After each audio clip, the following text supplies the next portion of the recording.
ഇപ്പോൾ കേന്ദ്ര തെരഞ്ഞെടുപ്പ് കമ്മീഷന്റെ വാർത്താ സമ്മേളനം ഡൽഹിയിൽ നടക്കുകയാണ്. തത്സമയത്തിലേക്ക്. Both of us, me and Sushil ji, he plays under the radar, but plays very effectively.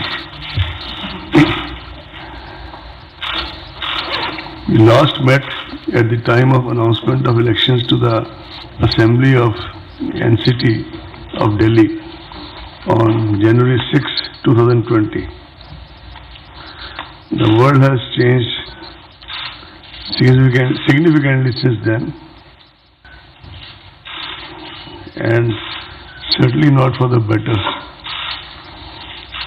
The uncertainty and devastation caused by COVID-19 in the world has changed the way we live and work. It has forced a so-called new normal, which is not normal, but it's a new normal in every aspect of our lives, social, economic, and cultural. As the pandemic spread across the world, the first reaction of the election management bodies of many countries where elections were due was to postpone the elections, hoping that the pandemic would soon loosen its grip and they will be able to conduct their elections in a more conducive environment. More than 70 countries postponed their elections. However, as the days and months passed and the COVID does not really show any sign of abating and went on unpredictable curves and trajectories, going up one day, going down, slightly down, and then very up another day, it was realized that some way would have to be found to balance the democratic rights of the citizen, of the electorate, to choose their representatives, while also making a very sincere effort and systematic effort to protect the health and safety of the people. Consequently, many countries hazarded to venture and took the courageous decision to go ahead with the elections in their election schedules, making adjustments and adherence to the new safety norms. ECI treaded safely but firmly and started by conducting elections to 18 seats of Rajya Sabha as well as some MLC elections. As you are aware, elections of Rajya Sabha are indirect, but they involve around 984 eligible electors across 8 states of the country. Stringent health and safety protocols were enforced during this election. After the successful conduct of these elections amid COVID crisis, ECI had all along been doing kind of parallel exercise on what to do about Bihar and what to do about the by-elections in a couple of state assemblies. And these were quite meticulous preparations, to which I'll allude to in a while. So today, friends, we are here. The Commission is here before you to announce the elections to the largest assembly of one of the largest states of India, which is Bihar. I think if you see the relative statistics, it would probably be, as a very senior friend from media said in the morning, the biggest election in the world in the COVID times, in the immediate future. You're all aware that the term of assembly in Bihar is due to expire on 29th November. Bihar Assembly has a strength of 243 members of whom 38 seats are reserved for SCs and 2 for STs. COVID-19 exigencies and social distancing measures made the Commission revisit the extant instructions. One of the first major steps which was taken was to reduce the maximum number of electors at the polling station from 1,500 to 1,000. I am sure you will kindly appreciate the magnitude of this revision because the number of polling stations as a result of this decision went up from 65,337 in the year 2015, the year of last, and to more than 1 lakh in 2020. This massive increase in the number of polling stations entails huge logistic and manpower implications. The special summary revision of the electoral rolls of Bihar was held with reference to 1-1-2020 as the qualifying date, and the final roll was published on February 7, 2020. The total electors in Bihar during 2015, when the last assembly elections were conducted, was 67 million. In 2022, now as we are sitting to brace for the polls, the number is about 7.29 crore. That is 72 million. Male electors in 2015 were 3.57 crore, which has now risen to 3.85 crore. Number of female electors was 3.12 crore in 2015, and now it is 3.4 crore. The number of service electors rose from 92,144 to 1.6 lakhs. As far as deployment of EVMs, etc. is concerned, the main tool of elections, 1.89 lakh BUs, 1.41 lakh CUs, and 1.73 lakh VVPATs are being deployed in Bihar. To give you further glimpse of the magnitude of logistics to conduct elections during COVID, as per reports received from CEO Bihar, incidentally, we all have had series of interactions with the CEO and other officials of Bihar on a virtual basis, on which I will come to in some more detail later. More than 7 lakh units of hand sanitizers, about 46 lakh masks, about 6 lakh PPE kits, 7.6 lakh units of face shields, and about 23 lakh hand gloves have been arranged. For the voters, there is 77.2 crore single-use hand gloves have been specifically arranged when they press the EVM, etc. As per reports received from the field units and collated by CEO Bihar, there were about 18.87 lakh migrants across 38 districts of Bihar. Out of these, 16.6 lakh were eligible to vote, being more than 18 years. 13.93 lakh had their names already on the rolls. During the process of continuous updation, 2.3 lakh voters were registered, and the process of updation is still on. I would take this opportunity to compliment CEO Bihar, the district election officers there, and the election machinery at the district and sub-district level, that they made assiduous efforts to connect with so many migrant workers in the process of registration. Now I come to some more special measures for COVID-19 safe elections. Elections usually involve large gatherings, not only on election day itself, but during campaigns, nominations, and other practices. These events increase human-to-human contact, and the risk of direct and indirect disease transmission. The Commission has therefore taken the following steps to mitigate the risk and ensure safe elections. One of the significant ways in which the health impact of COVID-19 can be mitigated is by exploring options to in-person voting for certain vulnerable categories of people.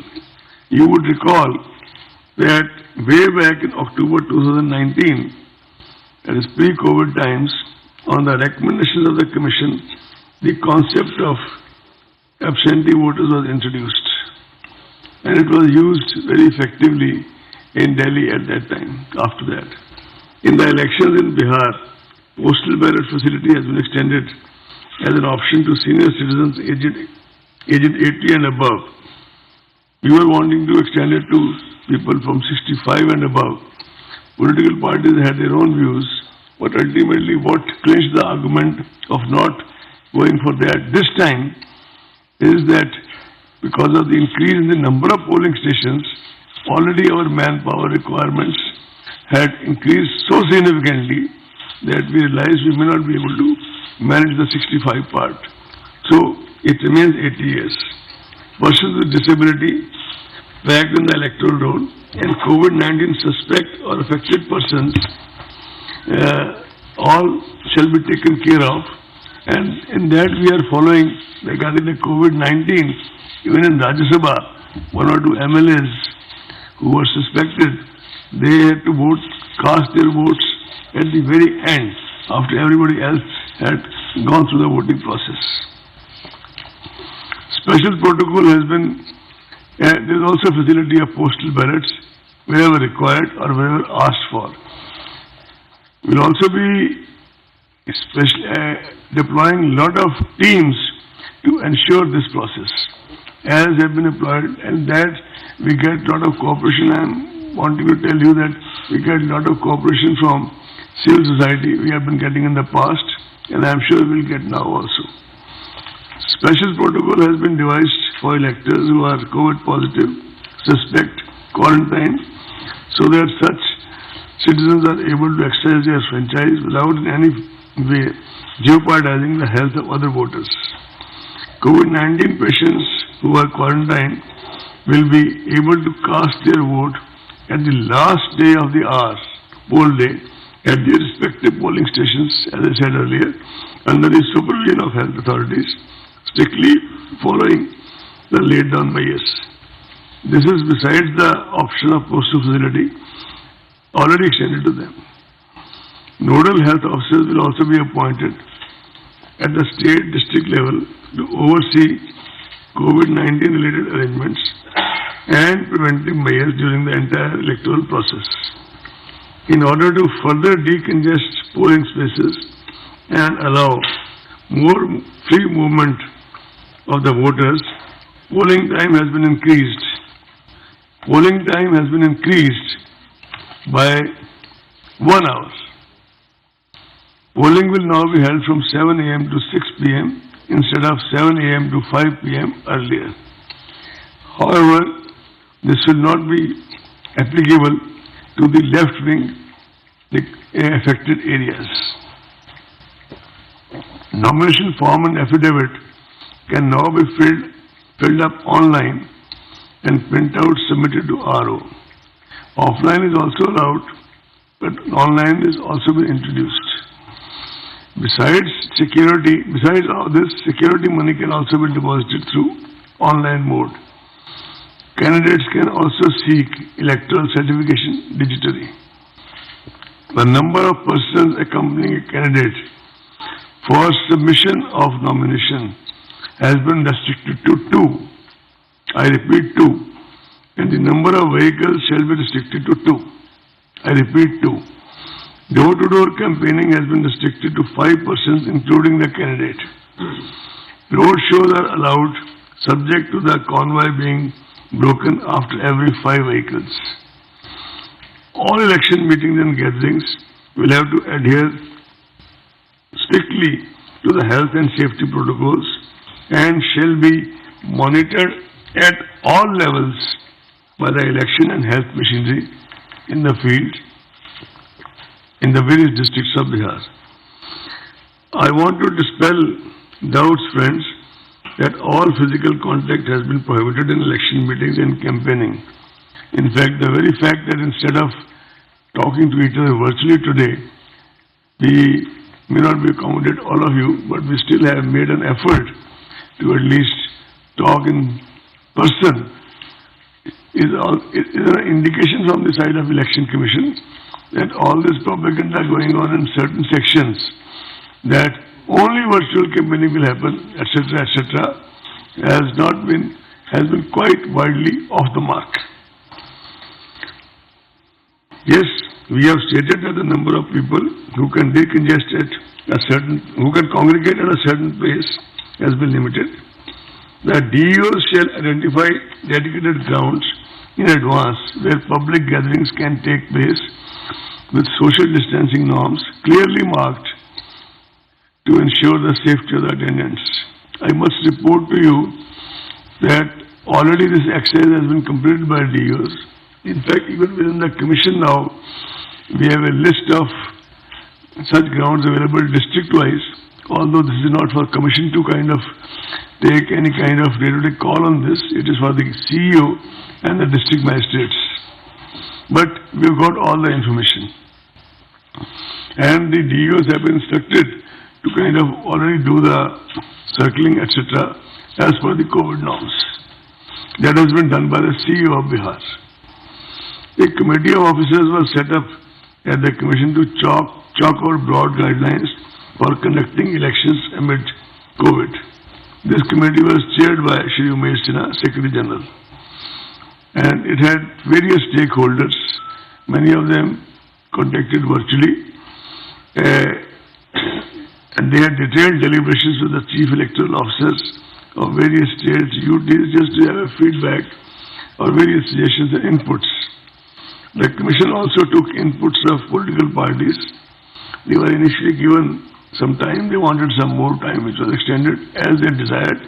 And the commission had a feedback from all the political parties with us, considering all the relevant factors and circumstances and keeping in view the safety norms specified by MHA.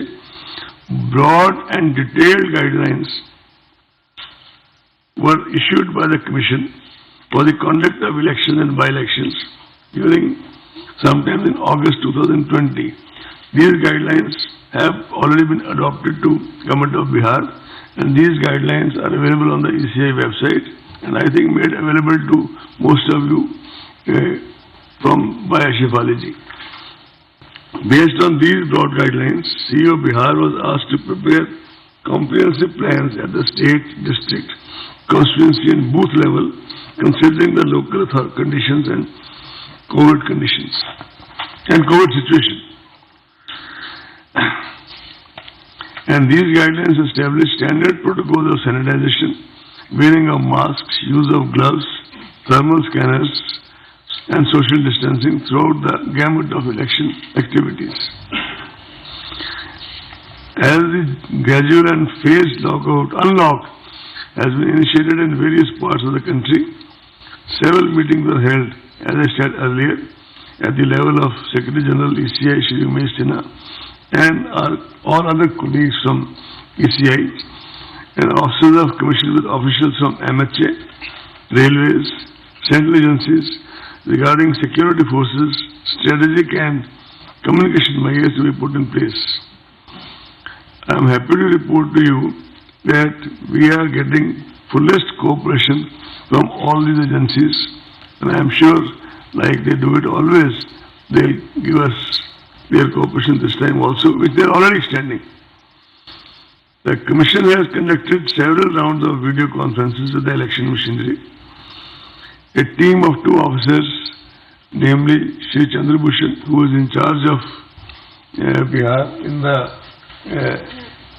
Election Commission, and Shri Sudeep Jain, who looks after the EVM, they were in Bihar on 14th and 15th September, and they have done extensive review of the situation on the ground by holding more than 1 meetings in Patna as well as in some selected divisional headquarters. They have reported that all necessary preparations have been made and the infrastructure of conduct of elections is well in place.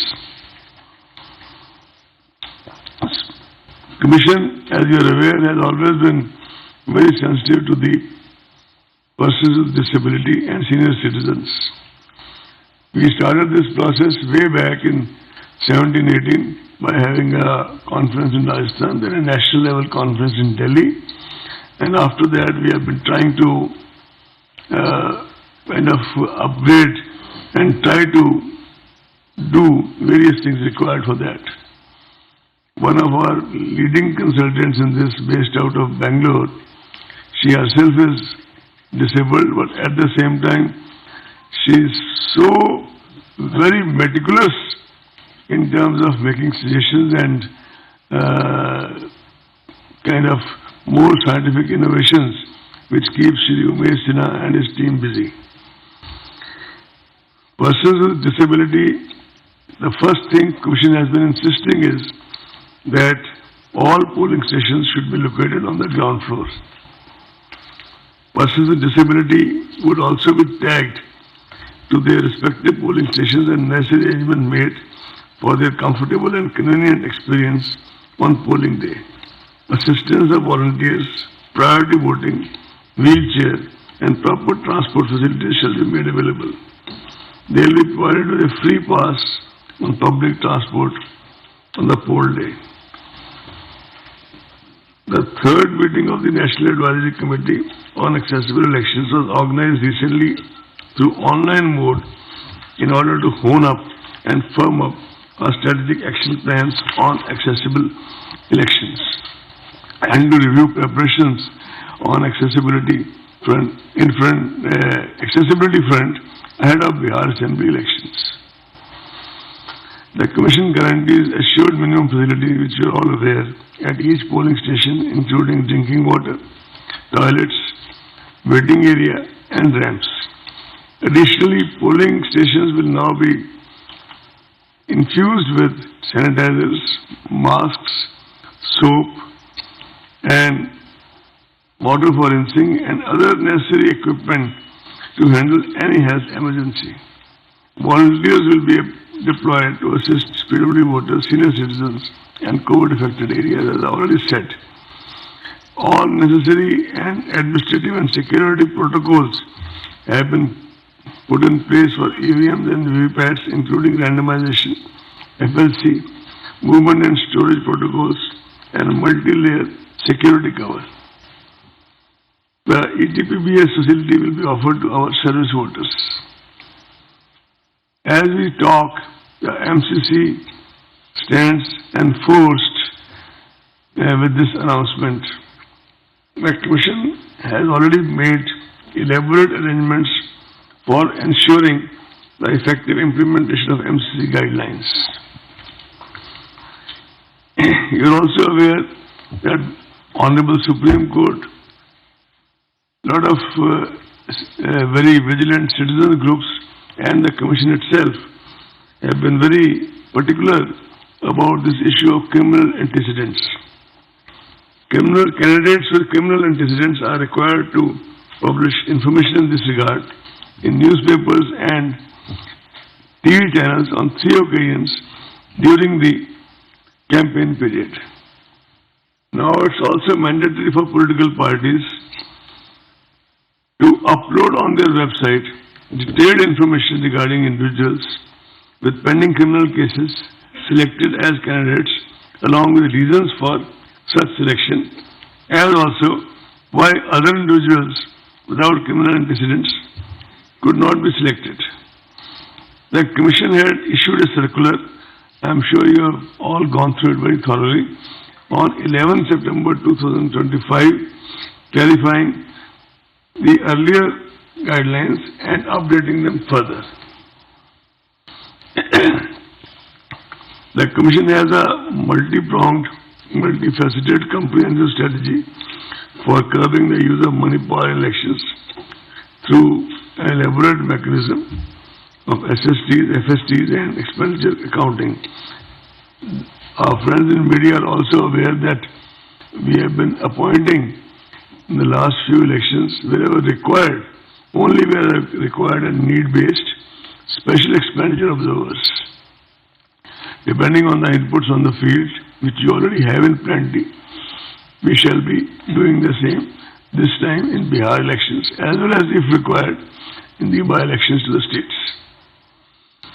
Media has always been a very important ally for the Commission by virtue of its very proactive and positive engagement and with the electoral process and reaching out to the voter through the length and breadth of the country. Media personnel covering election activities would be requested to follow all the extant guidelines issued by the Commission and the various state governments. The Bihar state government, in case of by-elections, various state governments. Adverse use of social media platforms has emerged as a new challenge in the recent times. As such, it is necessary that persons or organizations misusing social media or similar digital platforms are dealt with sternly and kept at bay. The Commission would like to make it emphatically clear that anyone who makes mischievous use of social media, for example, trying to foment communal tensions, etc., for electoral purpose, shall have to face the consequences under the law of the land. You are also aware that in the run-up to the Lok Sabha elections, a group of our officers had engaged with the media platforms and their association, and they had submitted a voluntary code of ethics to the ECI by their platforms, which most of them observed quite scrupulously. The social media platforms are expected to make adequate arrangements to safeguard against misuse of their platforms and set up strict protocols to handle such issues as and when they arise. If such arrangements are not made by them and they would not be allowed to take the pretext of being only the providers of platform and shall be held responsible if necessary action is not taken by them promptly and adequately. So, besides, Commission has also, in treating the political parties and candidates, to sensitize their representatives not to indulge in malpractices, malicious propaganda, hate speech, or fake news, as such acts shall be dealt with sternly, harshly by the Commission.